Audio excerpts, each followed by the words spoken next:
Hi, everyone. Welcome to this virtual conversation dedicated to the hidden complexities in construction 3D printing. My name is Katie Sinze, and I am the managing editor at 3D Adapt Media. I have the honor to moderate this panel between Philippe and Fabien that we are still waiting for. And while you are waiting for Philippe to join the panel, I would like to tell you that this is not a secret. The construction 3D printing industry has been very trending lately, with companies raising money, newcomers debuting in the industry, and several projects being held across the world right now. Here's the thing, very often when we talk about a construction 3D printing project, the advantages of this process are usually only highlighted at the expense of real complexities faced by builders. Luckily for us, we have gathered some pioneers in the field around this virtual table who are willing to decrypt with us some of these complexities. And before we dive into our conversation, I would like to ask Fabian to introduce himself as well as the company he's working for. Hello, everyone. Also from my side, my name's Fabian Meyerbröt. I'm responsible for all the 3D construction printing activities over here at Perry. Perry, we are one of the largest manufacturers of formwork and scaffolding worldwide. Have our headquarters in the southern parts of Germany. We're a 100% family-owned business, and we are active though all over the world in basically all the countries. Being a 100% family-owned business, we have a rather long-term view on technological developments, and as such, we feel that 3D construction printing could actually endanger our formwork business model. Given this, we've been active in the field for over 6 years by now. We believe in the long-term development of the technology. Thank you, Fabian. It's a pleasure to have you around this table. Hi, Philippe. Can you hear us? Hey, guys. Yeah, now I do hear you. That's perfect. Awesome. Could you please introduce yourself for our audience right here and the company you are working for? Yeah, of course. And thanks for having me today. I'm really excited to join. Pleasure. So my name is Philip. I work for Cobot International. We're the world's leading supplier of 3D construction printers. So we're actually live in 6 continents. My role at Cobot, well, I'm one of the original co-founders back in the day. And right now I'm head of America. So I lead and manage our operations in North and Latin America. And I will actually move to the States, as you can see showcased here by the flag. I will move to the States to establish our satellite offices in Q1 next year. Awesome. So, gentlemen, at first glance, construction 3D printing seems to bring similar advantages than other additive manufacturing technologies leveraged in other industries. Speed of construction time is always mentioned as one of the main advantages. But what about the quality and viability of structures? Maybe Fabian can go ahead to explain a little bit what he thinks about it. Sure, I can. First of all, we all believe that 3D construction printing is more of a tool first and foremost. A 3D construction printer is not necessarily a house building machine. Yeah. We have seen it being used in the housing sector in the last couple of years predominantly, but that doesn't mean that it's solely focused on that.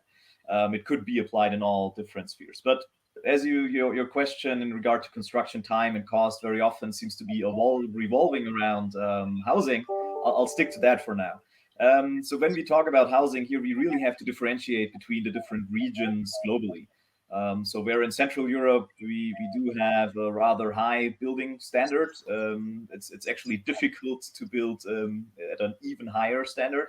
In other regions across the globe, the value proposition of 3D construction printing is indeed to build higher quality buildings. So this is definitely something that we all aspire for. The construction time is definitely also of the essence, combined with addressing the labor shortage. Sure. Where labor shortages though addressed from 2 sides. It is about needing less labor on a construction site. But on the other end, it's also about getting young people excited again to work on the construction site, right? It's not quite as physically demanding anymore, but you can work with a high-end technology machinery on a construction site, which is exciting for young folk. So bottom line, there's various upsides to the technology while it is still being young, and I believe we still have to prove a couple of these upsides on a broader scale. Sure, but don't say too much. We are going to to discuss all of that during this conversation. Philip, do you want to add something? Yeah, of course. So I think, Kenny, you asked about sort of the quality and viability of the structures as well, right? Yeah, correct. So a few points here, right? First, what we do and what we work with Perry and Fabian is it's in concrete or mortar, right? Yeah. Concrete is a tried and tested material. It has existed for millennia. If you go to Rome to see the Pantheon, many hundred years old, and it's still standing there, right? And why are we still using concrete? Why is it the most widely used material for construction in the world?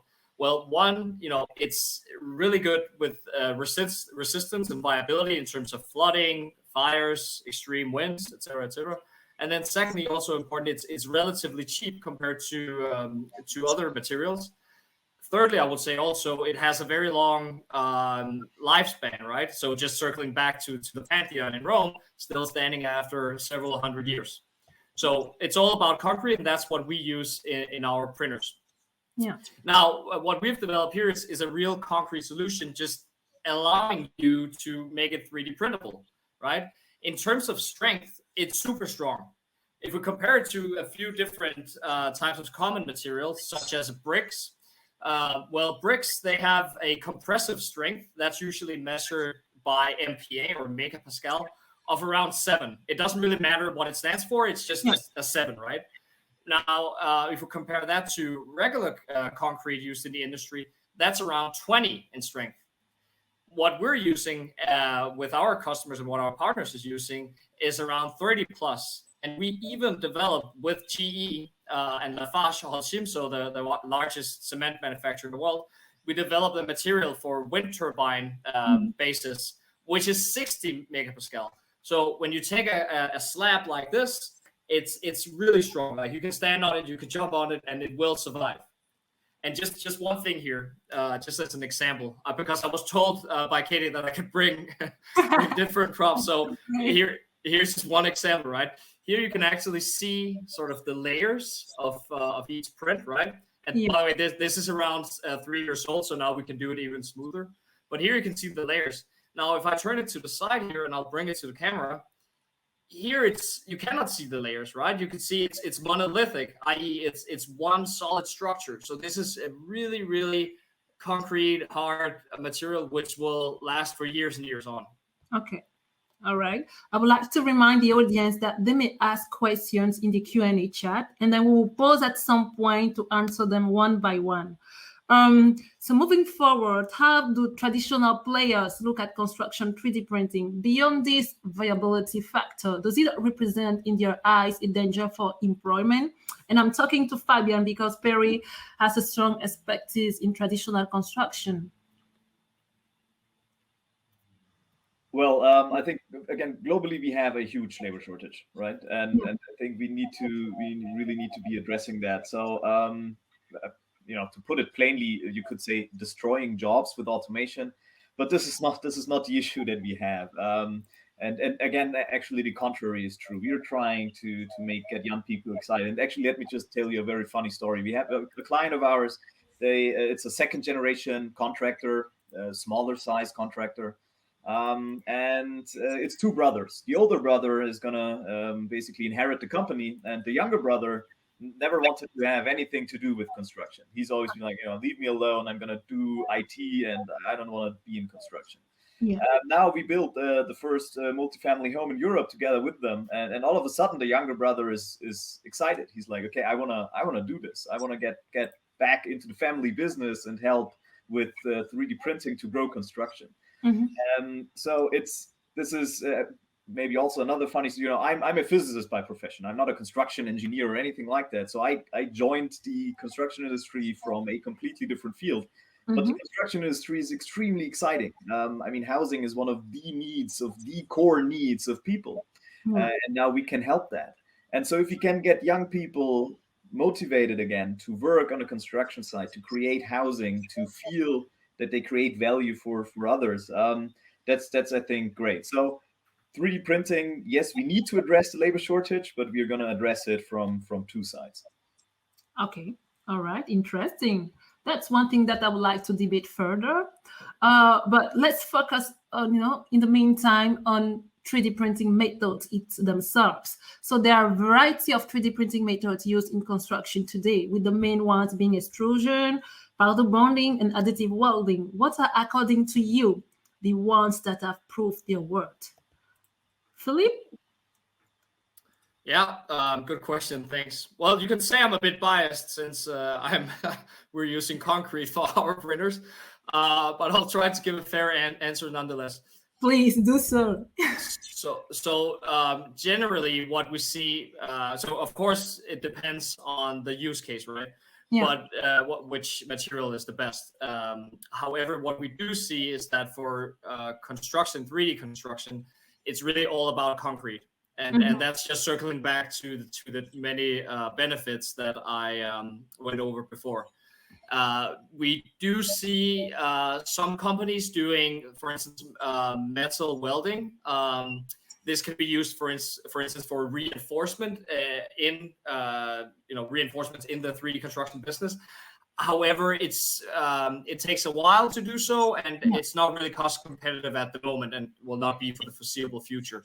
So right now, for construction at least, it seems like concrete, which has been the champion of materials for a very long period of time in the construction industry, it will maintain that position essentially. Okay, Fabian, do you agree with him? Yes, and I'd like to add to it though. I think if I got your question right, you're also referring to that there's not just one 3D construction printing technology. There's extrusion, Right. there's gantries, there's robotic arms, there's all these different things. And from my point of view, well, they probably will all find their space in the construction sphere. Also today there is not one construction technology with which we build everything. You have construction, timber construction, you have concrete, you have brick, you have steel, and very often we combine all of those. You have prefabrication, you have on-site fabrication. So it's very complex. And with 3D printing, we will see the same. So most likely for a powder bed 3D printing application and in a prefabricated environment, that might be the predominant technology, potentially depending on what we're really trying to print. And extrusion might be more successful when we print on the construction site. Again, we are also, again, one of our clients actually has a Block 2 extrusion printer in a prefabricated plant. So we don't quite know yet, maybe. But again, I feel that all of these technologies will find their space. Right now, they might be competing, but probably in a couple of years, they all will find their space in the construction hemisphere. Yeah, thanks, Fabian. Philippe, there has been a lot of talk about automation of 3D printers and material, but we rarely talk about software. Why is that? Good question. I think software is really an enabler to the bigger printers, which is what you actually see up front, right? And because this technology is so nascent, we're still just on the verge of it exploding, then the media and people that are interested in it have probably just focused on the technology itself because it is so groundbreaking.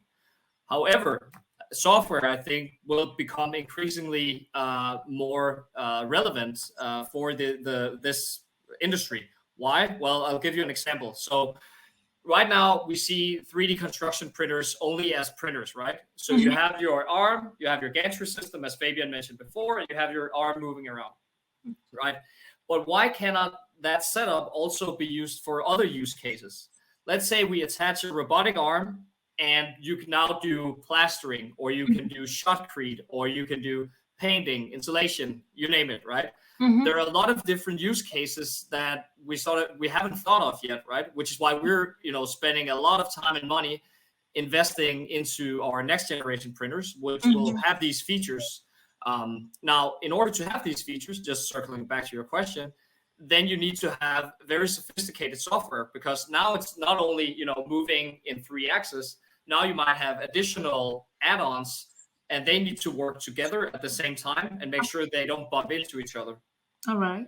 especially for something like if you have robotic arms, and also because the printers are so big, you also need some type of what do you call it, collision detection system, right, to ensure that nobody, like no human that is involved with the printing, will get hit by it.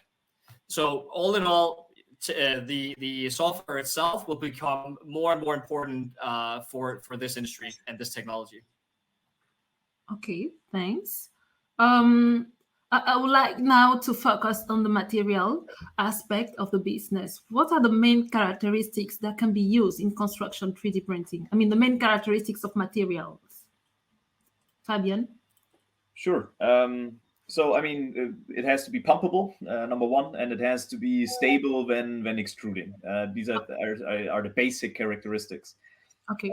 That is about all that you could say is basically the common denominator of the different materials. As Philip pointed out earlier, there's low grade strength, high grade strength. There's materials with insulating properties. There's materials that actually are printable without cement. There's fibers, no fibers, larger aggregates, smaller aggregates. So it's a very, very broad range of materials. And so far, there is not one ground truth for 3D printable materials. But they also always have to be adapted for the local prevalent environment. So in some environments, you will definitely need fibers, and in others, you probably won't. So which is really what for us makes this so exciting, because it would be one very, very special recipe with very special ingredients that you need, that we would have to ship from one location to all over the globe. This technology wouldn't be very sustainable, and also from a cost perspective, not very viable. But as there's so many different recipes that are workable, we will always find a recipe that works in a local environment, and that's what we feel is really so giving the technology a further push.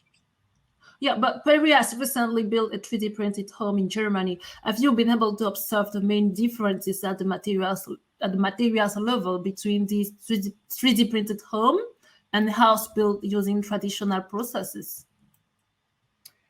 In the end, the concrete is still gravel, sand, cement, and a little bit of additives. So the core ingredients are actually the same as with any other concrete. The exact share in the recipe between the different ingredients is a little different. So yes, it is extremely viscose. So it's very thicky and a sticky fluid, basically. So that's definitely quite different to a, let's say, off the shelf concrete bag from your hardware store. You would probably not recognize that both of these materials are concrete. There are, concrete scientists, right? There are people that do nothing else but work on concrete recipes. It really is quite a complex field. So it's very viscose, so that when we extrude it, it's stable enough so that it can carry the load of all the subsequent layers. But it will still need to be chemically active to bond to also these subsequent layers. With a conventional concrete, you usually have a rather longer open time, so the chemical reaction takes a little longer.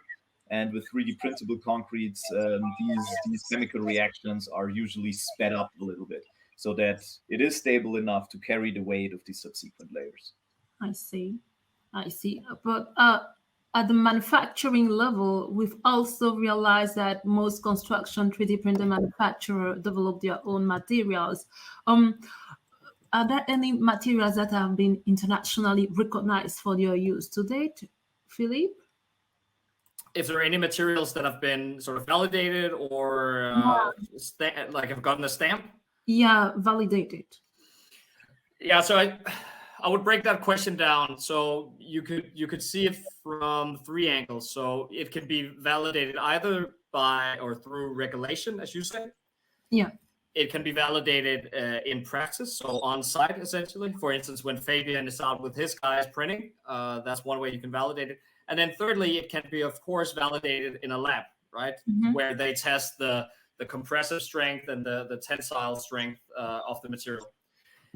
Now, in terms of validation through practice, well, that's something we do with our partners as they go along, right? So as Fabian said before, there's no one size fits all, right? It's all about finding out and adapting to the local temperatures, the local humidity, and the local materials, because we always recommend to source local materials.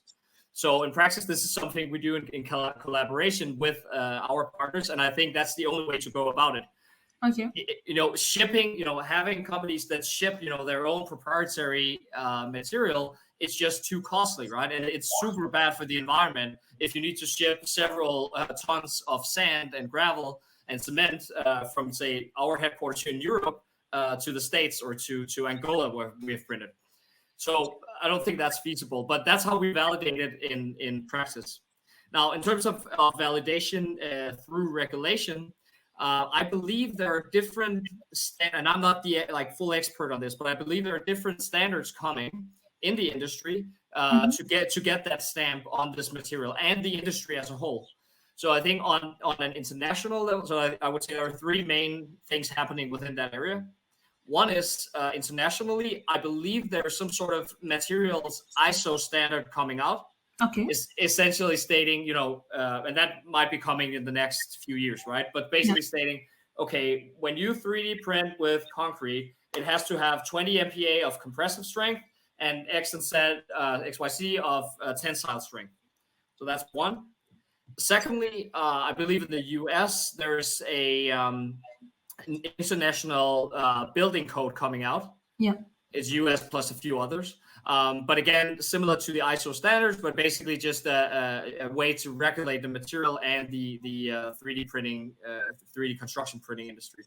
And then thirdly, just as with America, I think we have something similar coming out here in Europe by some French unit, but I'm not fully aware of who that is. So to summarize here, your question, we do see different, you say, movements and actions being taken to actually regulate and validate these types of materials and printers. Okay. But that's interesting, because my next question was actually going to, be focused on regulations. And Fabian, apart from 3D printers, apart from materials at the regulations level, do we have anything else that need to be regulated that require apart from machinery and printer, or machinery and material? Yes. That is a good question. So I think in the end, at least for now, what is being printed across the globe are walls, right? So a wall makes up 20 to 25% of a structure. Okay. So there's quite significant parts still missing, like a foundation plate, a roof, windows, electrical, insulation, etc., etc. And these intersection, of course, are very important as well, right? So what about the building physics, for example? Yeah. But I actually don't think that there needs to be regulation about those, because these can be adapted, and for the most parts, it can be done conventionally. So given this, the need to, let's say, regulate or over-regulate something is I don't see it. So yes, the material side, that is something that is being tackled and that is important. But apart from that, I don't see any further regulatory hurdles to make life more difficult for 3D construction printing. Yeah, but fully agree. Sorry. Yeah, Philippe, go ahead. Fully agree, Fabian, as you probably already do. Because let me just give you an example of why sometimes the technology is ahead of regulation and why that can be a hindrance. Okay. So we actually at Cobot, we 3D printed the first building in Europe in one story. It's very close to our headquarters here in Copenhagen, right? So around 50 square meters. And we did it in around 2 months. That was back then when we were slow. However, and now I'm just going to show you something because I was allowed to. So this is a small print. So this is a plastic print, of course, of that building. So the roof here is black, and then you got the walls here, windows, etc., etc. Now I'm just going to pop open the lid here, the roof. Yeah. And then here you can see an overview. You can see an overview of how the building looks from on top. Okay. Now, what you see here, the outer walls here and the inner walls here, we were told by regulation that they could not be considered load bearing if they were 3D printed, right? Yeah. Which means that we, in essence, if we didn't do anything about it, we weren't allowed to put a roof on it because they thought it would collapse. Okay. So despite us, saying, this is strong, it can hold it. It might be a new technology, but the material is almost the same. It's still concrete, right? Yes. So what we did instead of being, held back by regulation, what we decided to do was come up with a new idea, a bright idea. So what we did was essentially, and this might be a bit hard to see, but you might be able to see here, this little hole here, and up here as well. So these basically represent different columns that we printed. So we printed the you can see the outskirts here, the form of that column, and then we poured in regular concrete into that with rebar, so with reinforcement. And because we did that with regular concrete and reinforcement, then we got the stamp of approval from the building regulatory body, and we were allowed to do the print. However, if we hadn't done it, we couldn't have done the print because they thought the walls wouldn't be strong enough, despite us giving them great examples. And again, this was actually a print from that side, and you can see again it's very, very strong. So just circling back to your question and to your point, Fabian, yes, I believe regulation is of course good, but sometimes there's too much regulation which can come in the way of a new great technology. And I think right now we're at a good level in that aspect. Yeah, but does that mean that, each 3D printed house today needs to be approved before, people, start living in? Yeah, but that happens. So, for instance, and Fabian can tell you a lot more about it, right? But essentially, wherever we deploy our printers and a new structure is being built in which a person will actually live, well, then you have to go to your local structural engineer. So a structural engineer is basically the person, whenever a new structure is erected, that signs off and does the math. Yes, this building will hold in these conditions, right?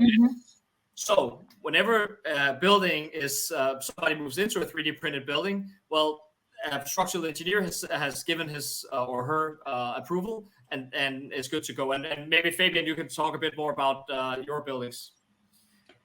Yeah, to answer your question, Caddy, actually, you said, does it have to be approved? Okay, well, in not everywhere is the answer, right? Again, it's so if you go to Japan, then you will have one of the toughest journeys in your life to get it approved. If you go to other countries, it's easier to get it approved, or you might not even need a official approval, but a structural engineer might do the trick. In other countries, the structural engineer alone wouldn't suffice, but you need government approval. So this is really dependent, and we've printed buildings in Central Europe, and we've printed buildings in the US, and I can tell you that the permitting process is a completely different ballgame in those two countries.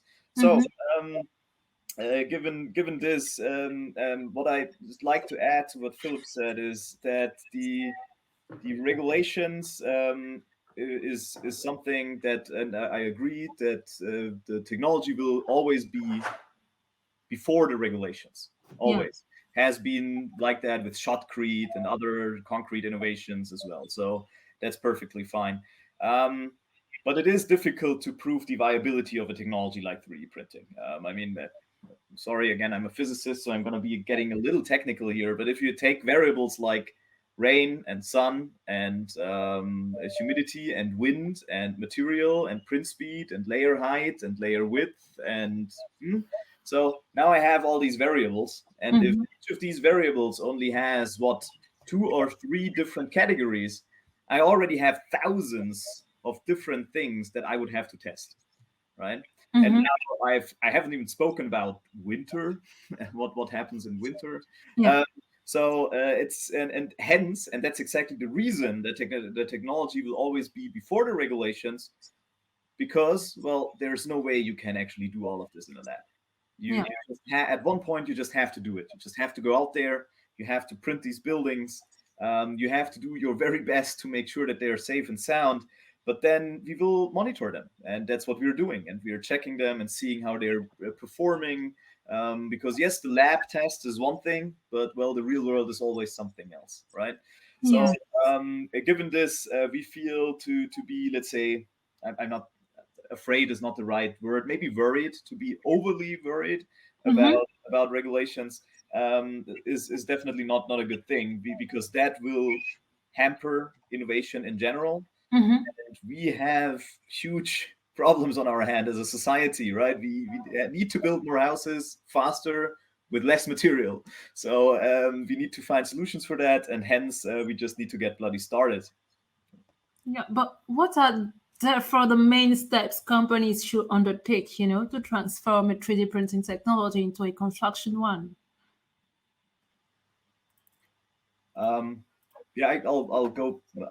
I'd love to answer that actually, because it's a very big question, because it is a bit of a journey. But I'd like to pinpoint it down to just two aspects here actually. Yeah.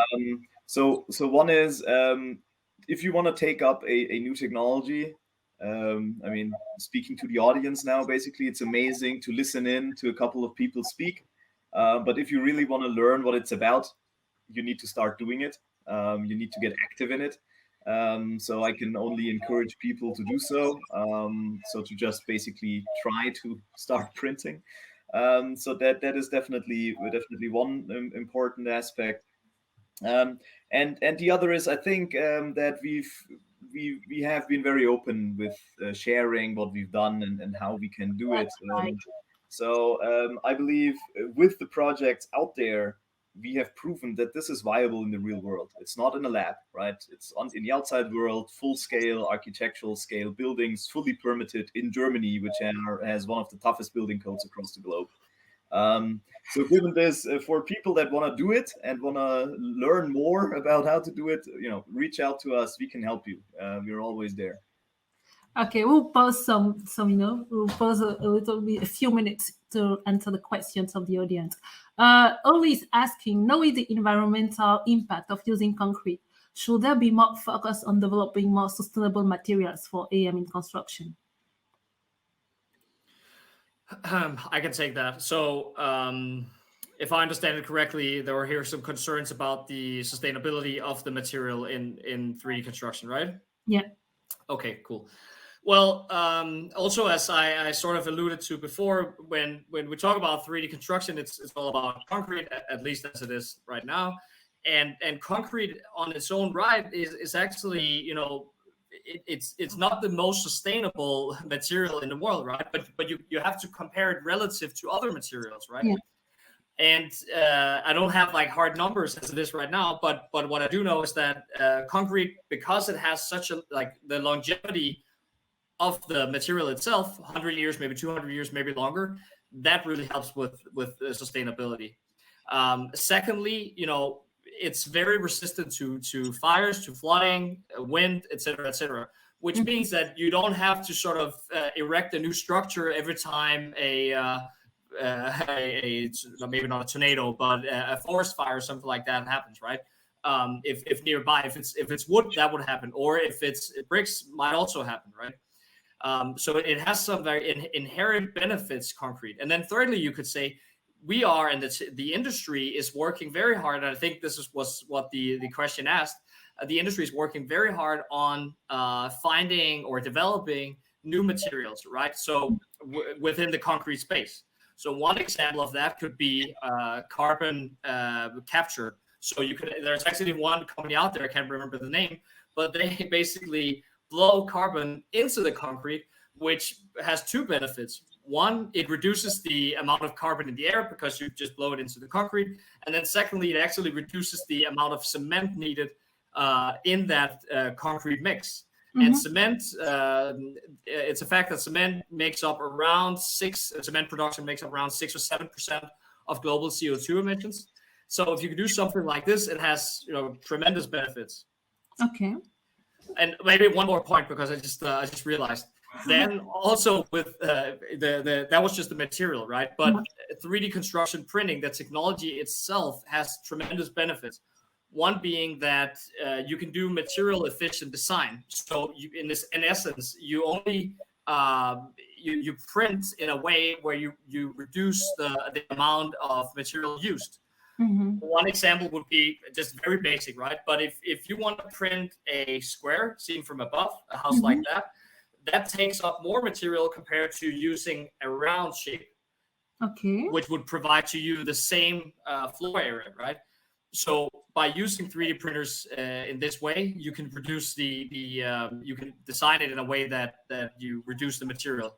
And then second to the technology itself, also you basically by only printing what you need and not sort of going in afterwards carving out maybe holes for windows or for plumbing, electricity, but by only printing what you need, then of course you reduce waste, right? So one example here again, the building. When people in this discussion probably knows a lot about 3D printing, so I won't go into detail, but essentially, right, you go here, then the printer stops, it travels over here, and then continues this way. Right? You don't go in like maybe in traditional construction, I'm not fully sure, but it could happen that you go in, remove this from a full wall, and then that would just be waste. So just to summarize, the material itself is quite sustainable, becoming more and more sustainable. And secondly, this is also enabled by the technology. Thank you. Fabian, do you want to add something? Should that be more because we talked regulations earlier, right? And in this instance, the lack of regulations actually helps us a great deal. Why? Well, for conventional construction, the materials are very clearly categorized what you're allowed to use. And now if you want to change your material design to something more sustainable, well, there's no regulation for that. So nobody can use it. As we have to go navigate all the regulations anyway, we don't really care if it's a material that has never been around. We have to do it anyway, right? So, and given this, if it's concrete, if it's a geopolymer, if it's mushroom paste, in all honesty, as long as we can build with it and it's a the structural performance is decent, then we're good. And given this, we, as well as other 3D printers out there, have printed with cement-free concretes already, right? So it's coming for sure. Okay, thanks. The next question is the one from Sybil. Is it possible to add reinforcement bars to the 3D printed concrete? Yes, definitely. And that's actually what I tried to explain before. That's what we did for the bot. So the first 3D printed house in Europe in 2017, right? So now I'm just going to really zoom in. So I hope you can see it. But essentially, these are the outer walls. These were not approved for being load bearing. So what we did instead, this is really hard to do sort of in reverse on the camera. But what we did instead was printing here these columns, as you can see, right, the round holes here, add in rebar, and then we pour in regular concrete. So you could say that's actually for many of the buildings that our partners use for undertaking their projects. This is the way to go. All right. Yes, Fabian. I definitely need to add something here that's very important. For now, we talk concrete. When we talk concrete in the global construction world, we always leave out a couple of words, and that is steel reinforced concrete. We always speak about concrete, but what we actually mean is steel reinforced concrete. Basically, all concrete is steel reinforced. So now the scale of a structure really is important when you choose your building material. So if you want to do something really, really tall and really big, you're going to use steel reinforced concrete. But if you do something a little smaller, in Europe, you would do it with bricks. In the US, you would do it with timber, right? You wouldn't actually use steel reinforced concrete. Given this, you always have to be a little careful. What are we comparing to? So when we are looking at all the houses that have been 3D printed across the globe, they're still relatively small. They're not skyscrapers, if you get my meaning. Given this, you actually don't need reinforcement in these buildings, right? That will come once we increase the scale of the structures we print. Then you need the reinforcement. you don't start with skyscrapers, right? So I think the scale of buildings that we have been proving now is already quite tremendous. And as they get larger, we will be tackling more and more the reinforcement issue. But for now, in most regions across the globe, you will actually not need reinforcement to print a residential home. Okay. All right. Oh, Philip, I don't know why, because I had a feeling that you wanted to add something else. I can always talk like I. No, but again, I can only echo what Fabian just said. Reinforcement becomes more and more important as you go taller and taller. Next year, we have a printer coming out called the Bot XL. The Bot XL will be able to go up to 20, maybe 25 meters in height. So that's a huge printer. Like it's amazing. It's amazing standing next to it. But essentially, that's 6 or 7 stories. So at that point, you definitely need reinforcement in order to have a structurally sound building. Okay, and I look forward to seeing that printer then. So the next question is the one from Mark. Mark is asking, for a country that has not yet implemented 3D printing, what will be the best way to start? I think it's about finding a group of people that really wants to get on it. Because if you find a builder, an architect, a structural engineer, and hopefully an official at some city municipality, I think then you're good to go. You have to start somewhere. You have to think, okay, I wanna do it, and then if you want to learn more about how to actually do it, what type of equipment do you need, what type of recipe, what might the structural engineering look like, reach out to us, reach out to other experts in the industry.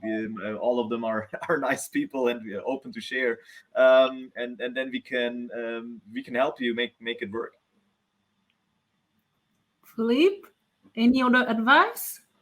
Yeah, it's about finding the right people with the right knowledge and drive, and getting funding, and then getting started. Right, reach out, as Fabian said. Reach out, find the right people in this network. It's like one big community family that helps each other and really pushes this industry forward. And always more people are welcome to join. Yeah. Another question just popped up from Bruno. Seismic resistance of the 3D printed buildings. Anything? Say that again. Seismic resistance of the 3D printed buildings. So that is the exception where you will definitely need rebar if you want to do a single family house, if you want to do it for an earthquake region. But in essence, your structural concept will be very similar to what you do anyway, which is called the skeletal frame construction, where you build a skeletal frame of rebar and the rest will be 3D printed. That is, again, it's a little bit more of a challenge, of course, to do something in an earthquake region, but definitely feasible. And again, I think to dive deep into that structural concept would take me a couple of hours. And might be a bit much for this venue here. But again, please feel free to reach out. I can shed more light. All right.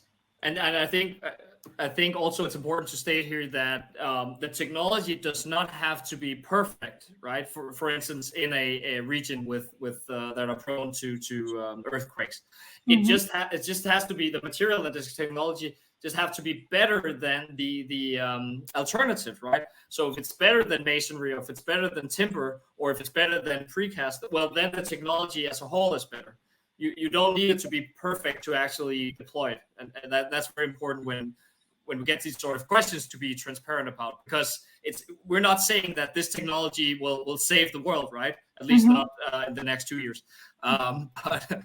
But we believe that in the short term or in the midterm, right, it can be better in many areas compared to conventional construction. Yeah, and then here's another one. For on-site construction with 3D printing, I believe foundation design and footing construction will be as important as reinforcement. Could you please share any of your practical opinion regarding that matter? For instance, how deep you had to excavate or how you cover the footing, etc. I don't know if you can see that question. I actually can't, but I think I can still answer it. Because that answer is really, really short. it's in the end it's a load that goes down. Okay. And so any structural engineer can calculate the foundation. It's nothing fancy. So in all the buildings we've printed using the Bot 2 printer, the foundation is more or less conventional, right? So given this, yes, if you had a timber construction beforehand and now it's a concrete construction, yes, concrete is more heavy than timber, so your foundation might be slightly more, but this is very basic structural engineering work that any structural engineer can help you out with. Okay. Thanks, Fabian. Do you want to add something, Philip? No, I think you got it covered. Okay. Fabian is better on site. I can see that. So Fabian, are there any questions you would like to ask Philip here? Philip and I, we are in the same industry, so I think we had a meeting. We had a meeting last night, so yeah, we sort of got it covered already. Yeah, the two of us. I think if I ask him a question, I will get what I'm expecting as an answer. So that would be a little funny. No, but I think the questions from the audience were definitely good ones. And we always love to be challenged, right? Yeah. Because it is. We came a long way in the last couple of years. Yeah. But we will go even further in the next few, and there is still a way to go. It's still a young technology, and we don't have all the answers yet, of course. So we always love being questions and getting those critical answers, because they will spur our minds to even to create new ideas and how to solve these problems, right? Yeah. So. And that's, I think, what is so exciting again about the technology, that there is the potential. Philip said, not in the next 2 years, but to change the world with this, right? Mm-hmm.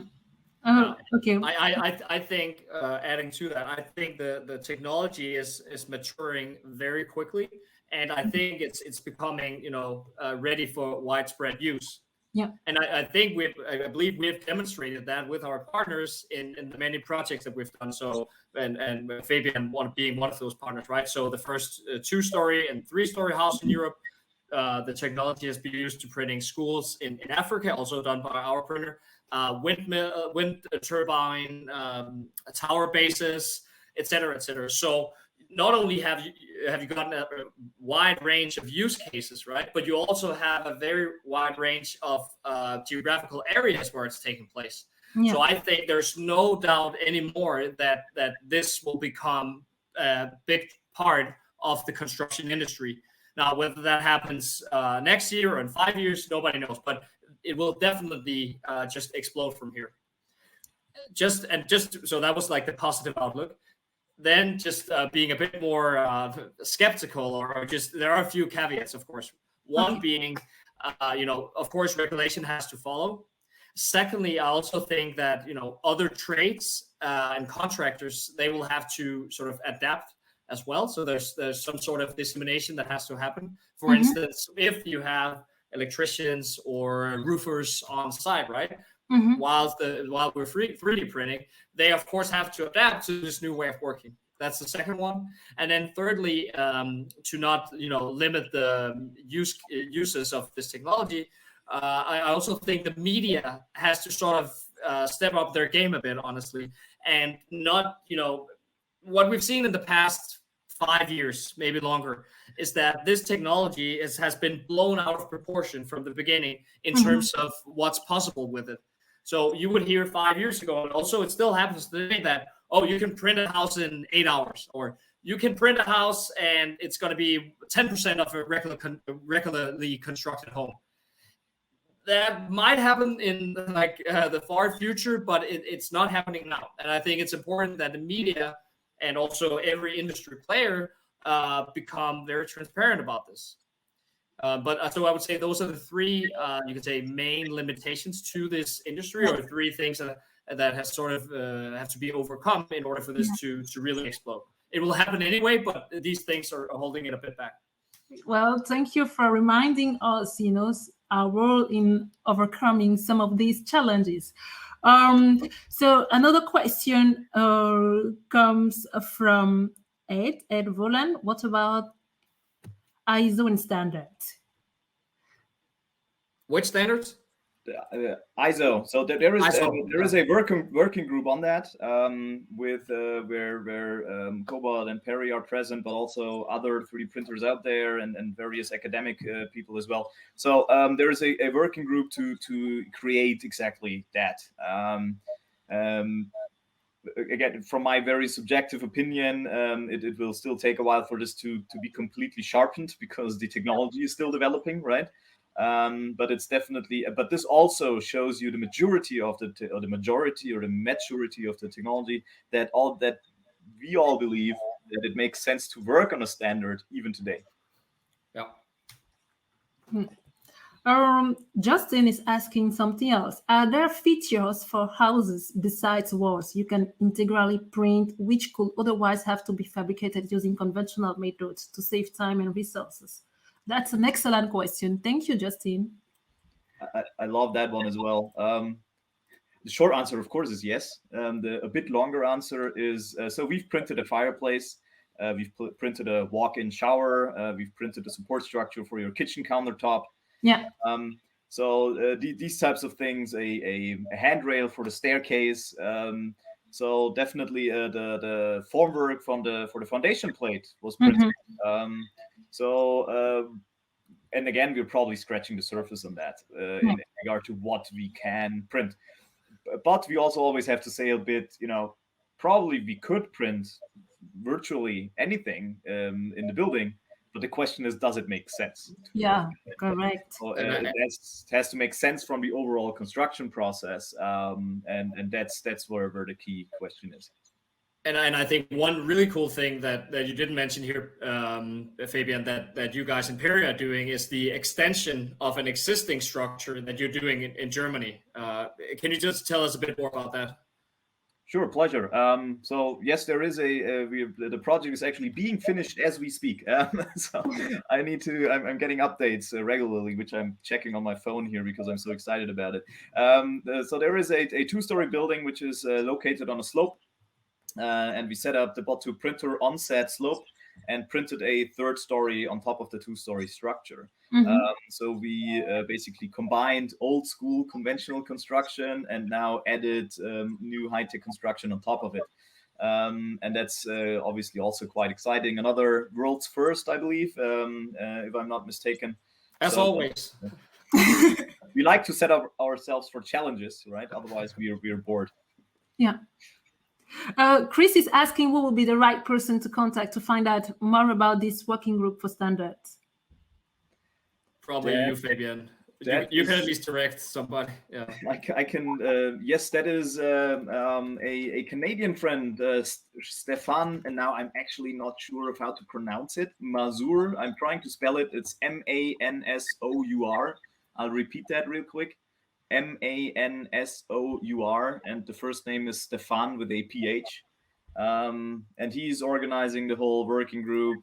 Very, very knowledgeable fellow, extremely well connected in the industry. So if somebody wants to be part of that working group or learn more, he's the right guy to talk to. Okay. Yeah. Thank you, Joseph. Thank you, Joseph. Yeah. Thank you, gentlemen. Yeah.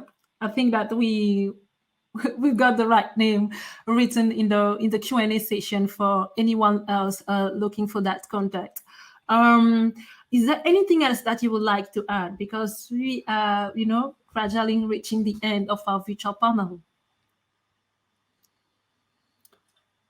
I'm looking very much forward to seeing everybody in this call getting more involved within 3D construction printing.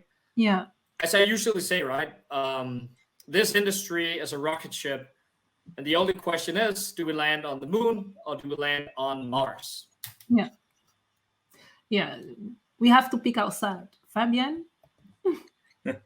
Yeah, I'm really, this has been so exciting journey with the technology, and I do believe, or that's our goal at least, we do want to change the world with this, and we want to solve these problems in regard to housing worldwide, and it's very exciting to continue down the journey and to create a ever broader community and get more and more people involved. So really looking forward to basically using this talk today as a first contact point. Please reach out to us and get started. Yeah. Thank you, gentlemen. Any other questions from the audience? Yes, no. Okay. Well, on these good comments, I would like to thank the audience for listening to us until the end. Thank you for listening and for being so reactive. Stay tuned for the next panel that will be announced soon, and stay safe wherever you are in the world. To my co-panelists, Fabian and Philip, I would like to thank you for joining us today. It was a real pleasure having you as part of this Additive Talks session. I look forward to seeing future innovations from your companies. And yes, I look forward to discussing again construction 3D printing in a future panel with you, gentlemen. Thank you. Thanks for having us. And thank you for everybody joining and all of your questions. Yeah. Thank you. Take care. Bye. Have a nice day. Cheers. Bye.